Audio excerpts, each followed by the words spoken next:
Welcome to Chautauqua People. My guest today is Joe Twist. Joe has solid Western New York credentials, being a native of Eden, having earned his high school diploma from St. Francis in Athol Springs, bachelor's and an MBA from University of Buffalo. He's a pharmacist.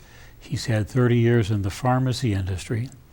Most significantly, he timed his departure from Buffalo perfectly so that he was moving during the blizzard of 1977. And he has come to Chautauqua for a good number of years. Joe, let's talk for a few minutes about the pharmacy industry. What sorts of work have you been doing? Well, I mean, I've actually been involved with almost every component of the pharmaceutical industry from a commercial perspective. I started as a sales representative for Eli Lilly and Company, and then I ended up doing marketing research for the oncology products for Bristol Myers Squibb. And then I spent about a good deal of time working at what is now known as Novartis Pharmaceuticals. And I was involved with the development and the commercialization of a drug called Neoral, or cyclosporin, which really revolutionized solid organ transplantation, the transplantation of kidneys, liver, hearts, and then all, variety of extra-renal transplants. What does that medication do? Well, what it does is it basically turns off, if you will, or tones down your immune system, and it sort of convinces the body that that the organ that's been transplanted is really not a foreign substance. So it's sort of a little trick of the body. And cyclosporin was the drug that revolutionized it. But quite frankly, there's been other developments and other agents that have come and surpassed it. And just like anything else, it's a development process. But at the time, and in about 1981, there were about 500 solid organ transplants being done in the United States. Most of those being renal or kidney transplants. And within a few years, there were about 20,000 total solid organ transplants being done. And now there's around 35 to 40,000, and that's been pretty steady for the last number of years. And that's because there's a limitation on the number of available organs to be able to transplant. And the systems have done a good job, not a great job, but a good job of helping the number of organs to become available. And that's really the big difference. Where around here could one have an organ transplant done? Well, actually, there's a number of we're close to in Buffalo. Buffalo has a transplant center, but one of the premier transplant centers in the world is at the University of Pittsburgh. And we're fortunate that we have people from the University of Pittsburgh here at Chautauqua. They've gone to different places. Now they're currently at the University of Maryland, but who have really done an extraordinary job of changing the world of solid organ transplantation. And to think the fact that people are here locally that have been really cutting edge. And that's one of the wonderful parts about Chautauqua, period, John. You and I have talked before how what I really like about Chautauqua are the people that come there, that live there, that come and visit. They're very interesting and very unique quality folks. Right. Now, are you still doing medication special Yeah, work?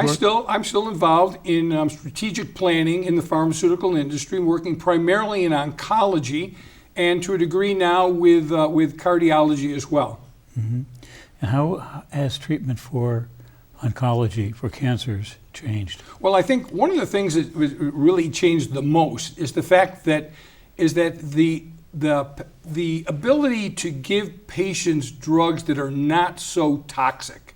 Chemotherapy, for the most part, is a relatively toxic process. But what's going to happen more and more is you're going to have targeted therapy that, particular for a specific person.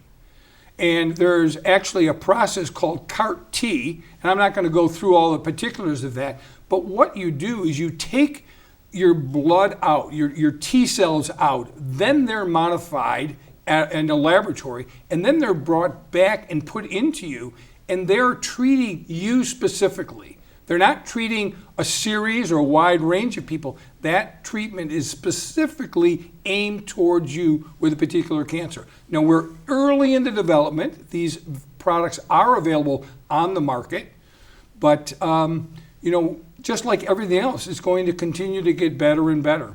Where would they be doing that treatment around here? Well, this would be done at a lot of the comprehensive cancer centers, places like Roswell Park, University of Maryland, University of Pittsburgh, Cleveland Clinic, but like all treatments, they start out in these major centers, and then as time goes on, they're able to be treated, in a physician's office. Now, I can't guarantee that this CAR T therapy is going to go like that, but the point is that more and more people are being allowed to take this medication as it gets better and better for them. Is that a good prediction that it'll get down to the office level? Well, I'm hoping so. I mean, we all want to be able to make more access for folks to get drugs, but that's really for the scientists and not for me to determine. Right. And what's happening with cardiology? Well, in cardiology, I mean, we know that there's a lot of risk factors that are involved, whether it be cholesterol agents, and if we can reduce cholesterol, good cholesterol, the bad cholesterol, that helps people. And again, the agents are getting better and better in terms of doing that. And again, the minimal side effects. Now, for delivery of these agents, do you normally infuse, or do you deliver specifically to it? Well, in terms of cardiology, some of these, it's subcutaneous that you could take it yourself, or you can get it administered, in a physician's office. But they're very palatable. They're not very toxic agents, and they do a really good job of lowering your cholesterol. So that's sort of the focus for the. Yeah, that's the area that I'm working in right now. Mm-hmm, mm-hmm. And the hope is to bring up some more products and go from there. Well, just like everything, we everything is incremental. There's incremental growth. There's an incremental improvement, and there's no reason to think that wouldn't continue to be like that.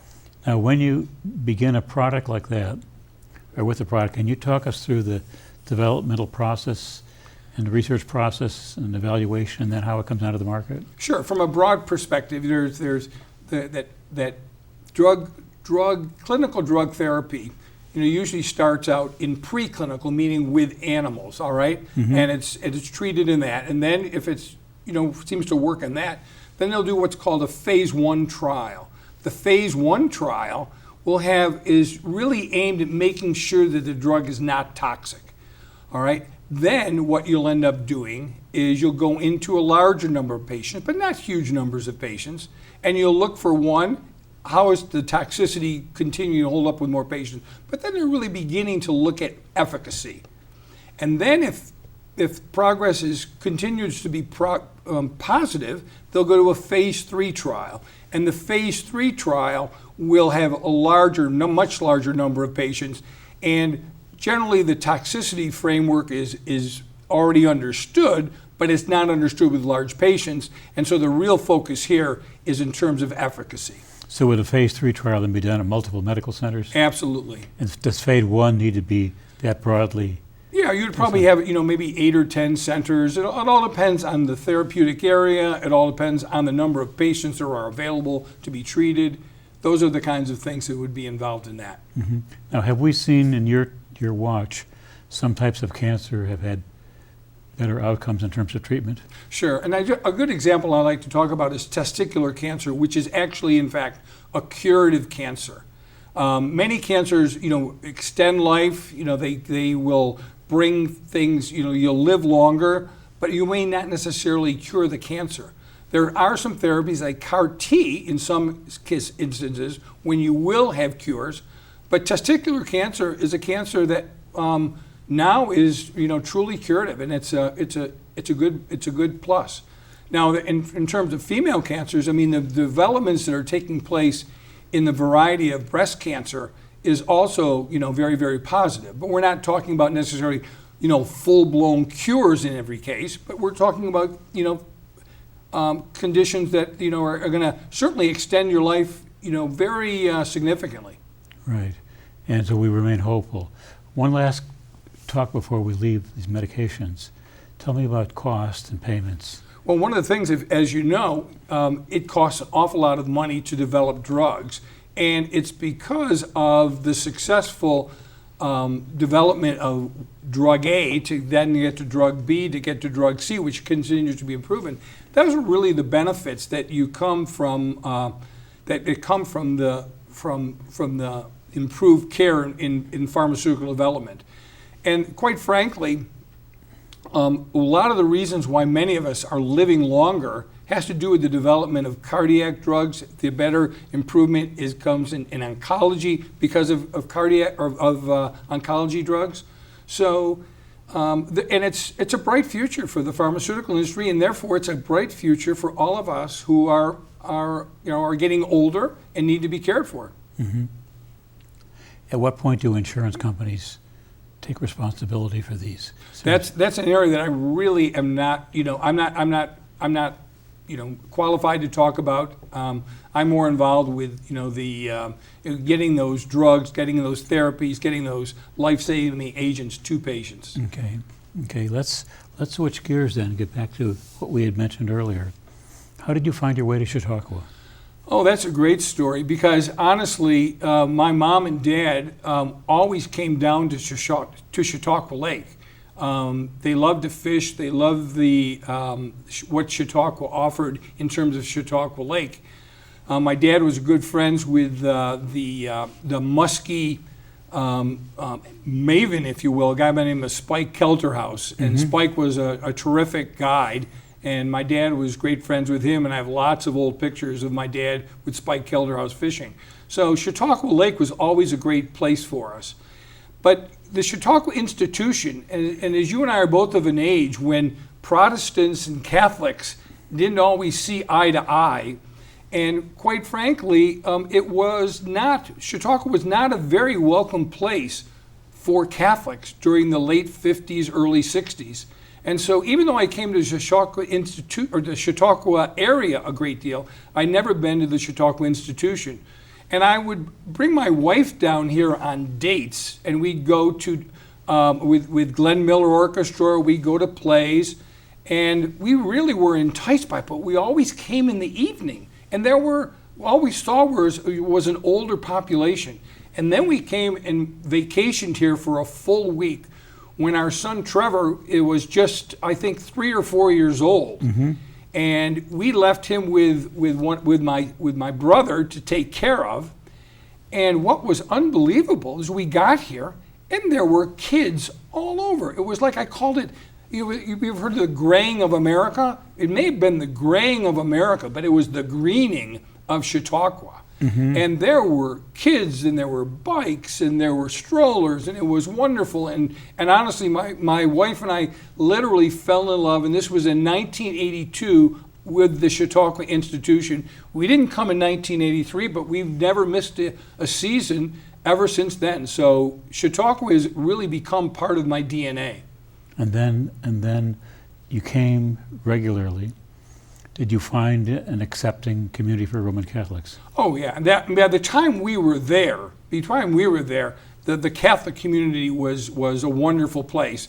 There was a gentleman by the name of Paul Anthony who really, was very enveloping and was very kind to us. And the Chautauqua Institution has a very robust Catholic community. And so, indeed, you could participate fully in.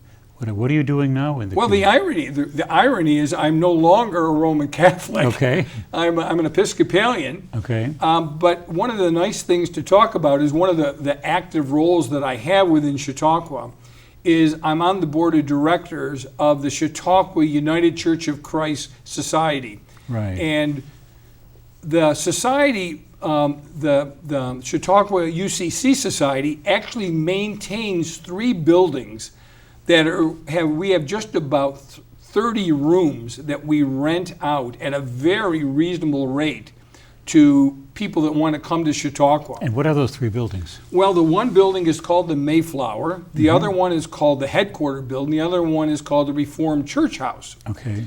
But this is just a small fraction of the denominational houses that exist within Chautauqua. There's a Catholic house, there's a Baptist house, there's a Lutheran house, there's a Jewish house, there's an Episcopalian house, the Methodist. I probably have forgotten 1 or 2, the Disciples of Christ.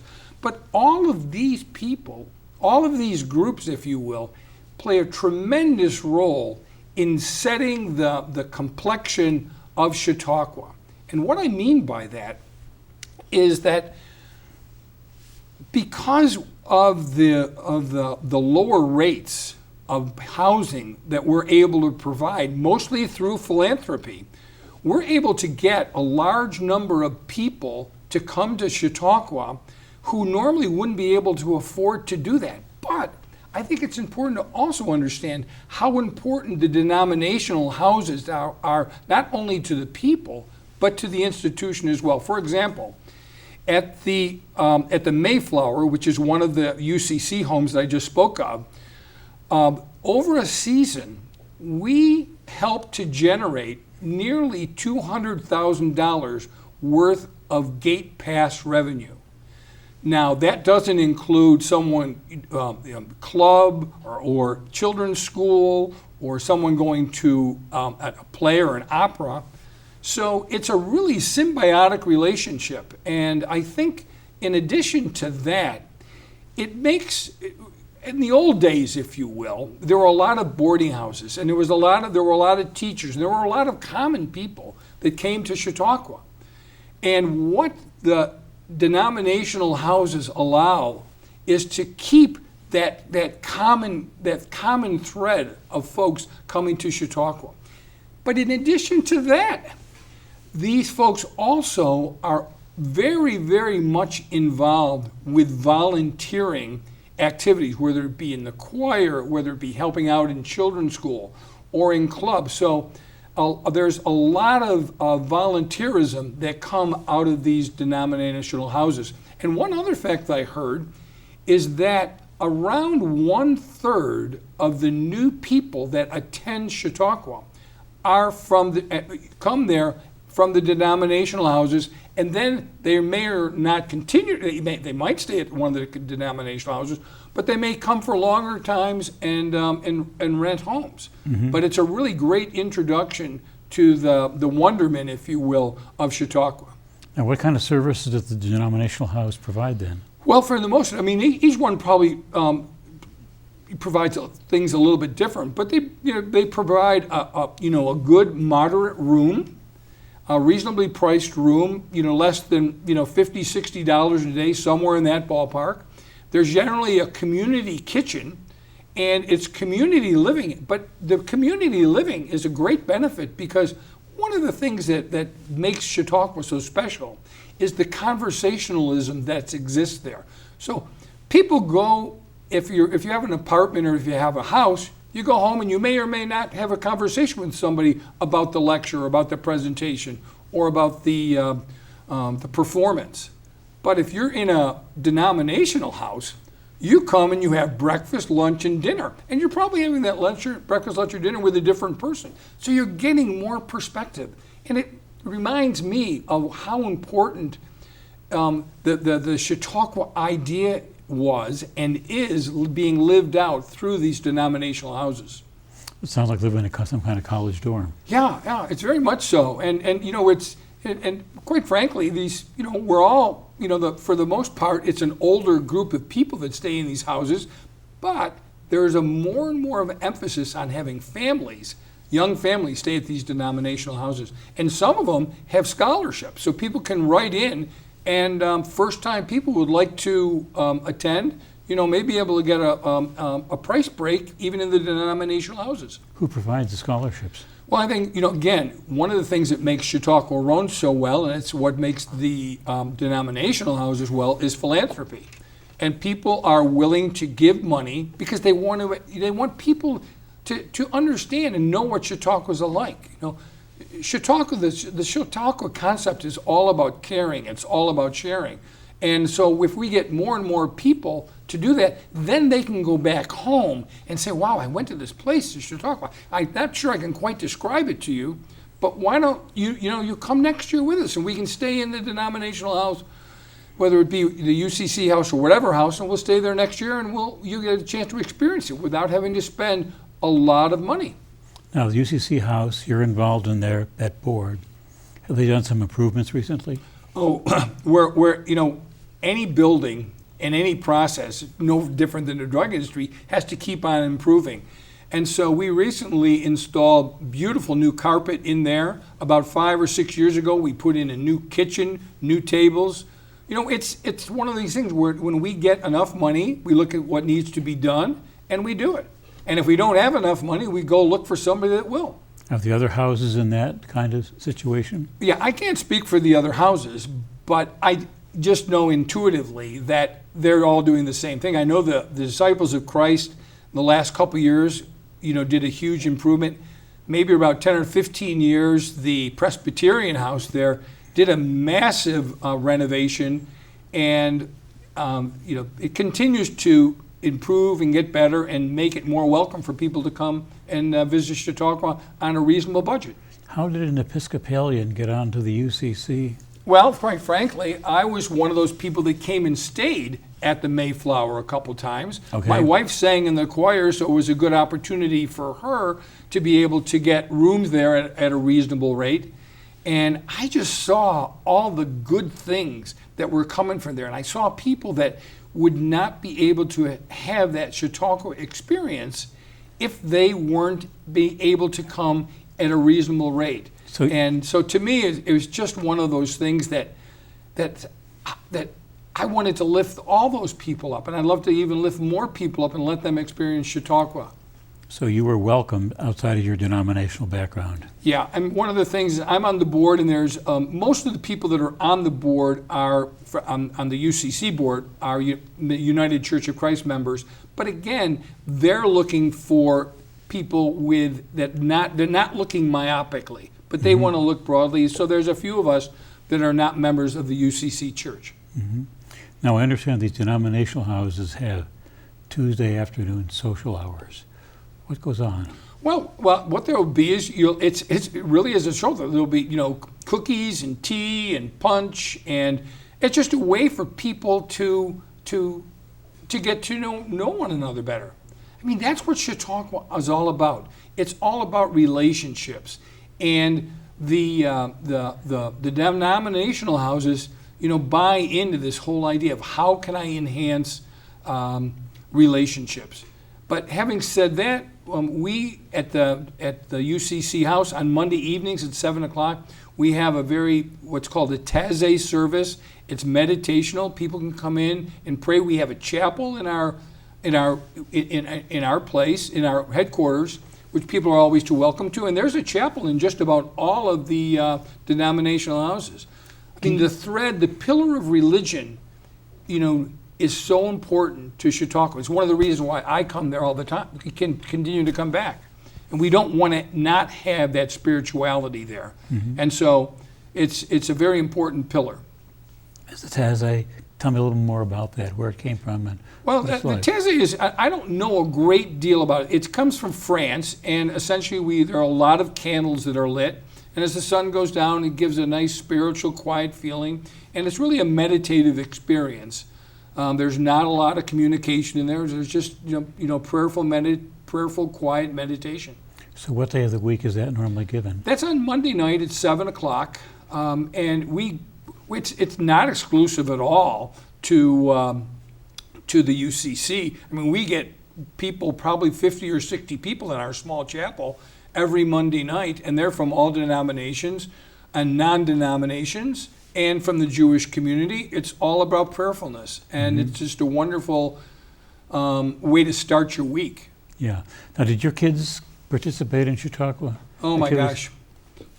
I mean, my kids' best friends are from Chautauqua, and they all went through club, they all went through children's school, and then they all worked as counselors there.